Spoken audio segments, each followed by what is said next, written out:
All right, today's scripture reading is from Isaiah chapter 5, verses 16 through 25, and I'll be doing the reading out of the Orthodox Study Bible. But the Lord of hosts shall be exalted in judgment, and the holy God shall be glorified in righteousness. Those plundered shall be fed as bulls, and lambs shall eat on the waste places of those taken away. Woe to those who draw sins to themselves as with a long rope, and lawlessness as with the strap of a cow's yoke, who say, Let him speedily hasten what he will do, that we may see it, and let the counsel of the Holy One of Israel come, that we may know of it.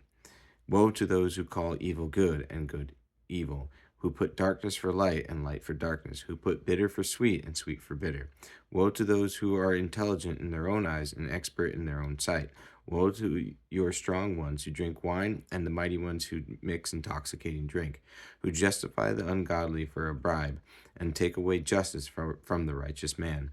Therefore, in the manner of that stubble shall be burned by coals of fire, and consumed by a violent flame, their root shall be like like chaff, and their flower shall go up like dust, for they did not will to do the law of the Lord of hosts, but despised the word of the Holy One of Israel. Thus the wrath of the Lord of hosts is furious against his people. He laid his hand on them and struck them. The mountains were provoked, and their carcasses were as refuse in the midst of the road. For all this, his anger was not turned away, but his hand still uplifted.